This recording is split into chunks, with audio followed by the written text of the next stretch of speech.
Don't forget to like the video, share your thoughts in the comments, and subscribe to stay updated with my personal stories. Now before I begin, please tell me where you're watching from. I'd love to know which cities and towns are watching me. I didn't plan to say it out loud, it just slipped. The bedroom door had been sticking for weeks, maybe months. It scraped the frame every time I tried to close it, and at night it wouldn't latch unless I lifted it just right. I mentioned it to my husband more than once, casually at first, then clearly, then directly. He always said the same thing, "I'll get to it." He never did. That afternoon, I saw my neighbor's husband outside, unloading tools from the back of his truck. Calm, focused. The kind of man who actually finishes what he starts. I stood there longer than I needed to, telling myself I was just deciding whether to ask. Finally, I walked over. "Hey," I said, forcing a smile. "Sorry to bother you." He turned, polite, attentive. "What's up?" I hesitated, just for a second. "My bedroom door's been acting up. It won't close right. I was wondering if you could take a quick look." He nodded without hesitation. "Sure, no problem." Inside the house, the air felt different the moment he stepped in. Quieter, more intentional. Like things were about to get done. I led him down the hallway toward the bedroom. I could feel my heart beating harder than it should have for something this simple. He examined the door, checking the hinges, the frame, the latch. "This is an easy fix," he said. "Just needs adjusting." I laughed softly, not because it was funny, but because it was frustrating. "I've been asking my husband to do this for months," I said. He glanced back at me, screwdriver in hand. "Yeah?"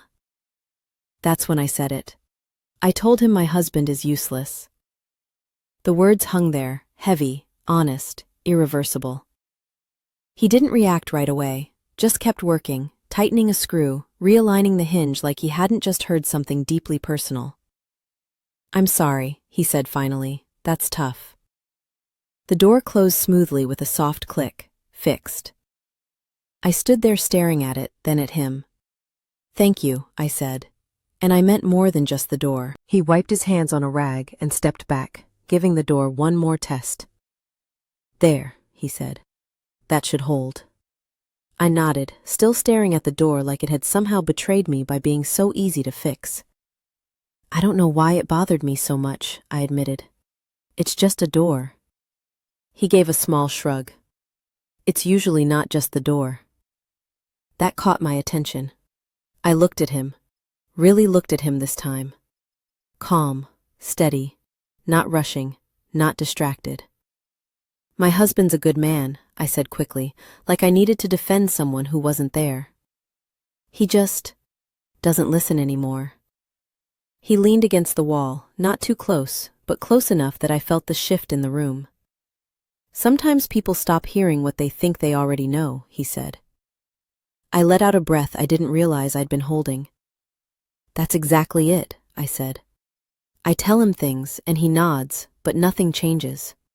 I start to feel like I'm nagging just for asking. "You're not," he said without hesitation. That surprised me. "I don't even know why I said that to you," I admitted. "About my husband being useless. I've never said that out loud before." He met my eyes, steady and unjudging. "Sometimes saying it out loud is the first honest thing you've done in a while," he said. The silence that followed wasn't awkward, it was grounding. I crossed my arms, suddenly aware that we were standing alone in my bedroom, the door now firmly shut behind us. "I appreciate you helping," I said again. "I really do." He smiled faintly.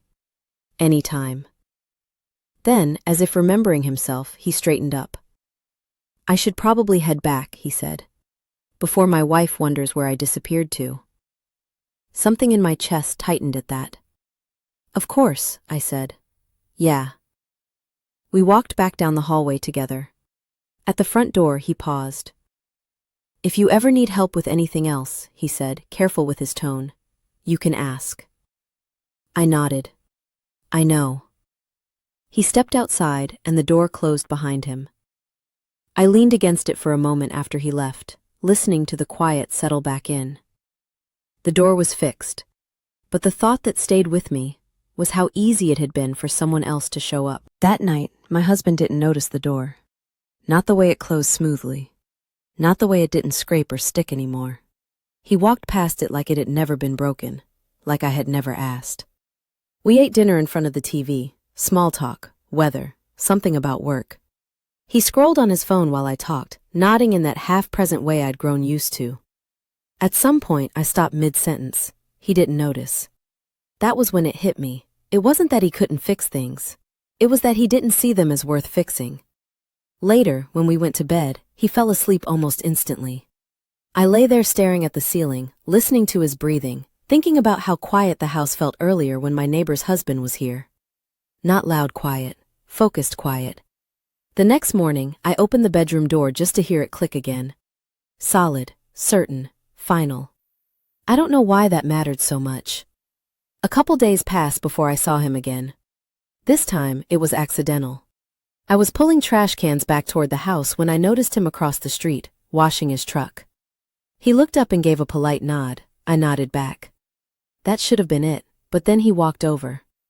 "How's the door holding up?" he asked. "It's perfect," I said. "Thank you, really." He smiled, quick and easy. "Glad to hear it." There was a pause, not uncomfortable, just unfinished. He glanced toward my house, then back at me. "Everything else okay?" I hesitated. I didn't answer right away. And in that tiny moment, I realized something that unsettled me. I wanted to tell him the truth, not the polite version. Not the watered-down one, the real one. I almost did. I almost told him everything. But instead, I smiled and said, "Yeah, everything's fine." The lie came out easier than I expected. He nodded, like he knew better than to push. Good. Then he stepped back, giving me space, and walked back toward his truck. I watched him go longer than I should have. That night, my husband finally noticed the door. "Did you fix this?" he asked, opening and closing it once. "No," I said. "I asked the neighbor's husband." He paused, just for a second. "Oh," he said. I was going to get to it. I didn't respond, because somehow that sentence didn't carry any weight anymore. Days turned into a routine again. Work, dinner, sleep, repeat. But something had shifted quietly inside me. Not dramatically, not recklessly, just enough to make me aware. Aware of how often I'd settled. Aware of how much effort I'd stopped expecting. Aware of how dangerous it felt to be noticed again. A week later, there was another knock at the door. This time, I knew who it was before I opened it. He stood there holding a small package. "Wrong address." "Sorry," he said with a grin. "Figured I'd bring it over instead of leaving it outside." I thanked him and took it. As I turned to close the door, he added, "By the way, if you ever need help with anything else, don't hesitate." He didn't linger, didn't wait for an answer, but the words stayed. That night, lying in bed next to my husband, I realized something important. It wasn't about the door, it was about what it revealed. About how small things show you the truth long before the big ones ever do. And sometimes, the moment that changes everything isn't loud, it's quiet, it's simple. It's the sound of a door closing properly, for the first time in a long time. I thought that would be the end of it. A door fixed. A moment passed. Life back to normal. But once you notice something missing, you can't unnotice it. My husband went back to his routines, work, phone, sleep. Days blurred together, and every time I closed that bedroom door, smooth and quiet, it reminded me how small the effort had been, and how big the gap felt. I didn't see my neighbor's husband again for a while. Not up close, just glimpses. His truck pulling in late, him mowing the lawn on a Saturday morning. Ordinary things. But now, I noticed them. One evening, my husband complained about something trivial, the Wi-Fi, dinner being late, a shirt not folded the way he liked. I stood there listening, nodding, letting him finish, and for the first time, I didn't feel angry. I felt clear. Clear about what I've been carrying, clear about what I've been excusing, clear about how low my expectations had dropped without me realizing it. Later that night, I stood in the doorway of our bedroom, hand on the handle, listening to my husband snore softly behind me. The door closed perfectly. No effort, no force, no noise. And I understood something that made my chest tighten.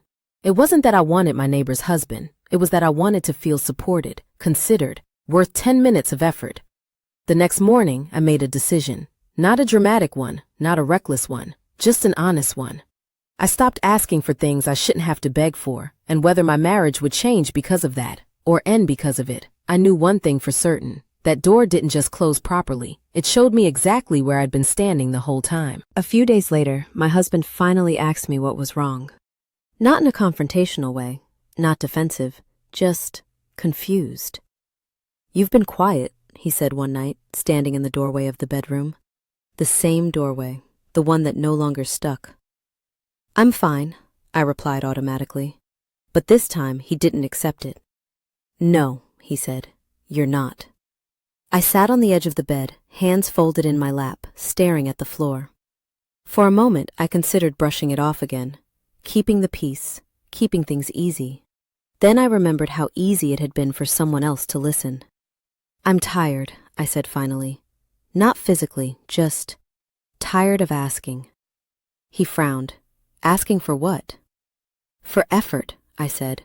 "For follow-through. For feeling like what I say actually matters." He was quiet for a long time. "I didn't know you felt that way," he said.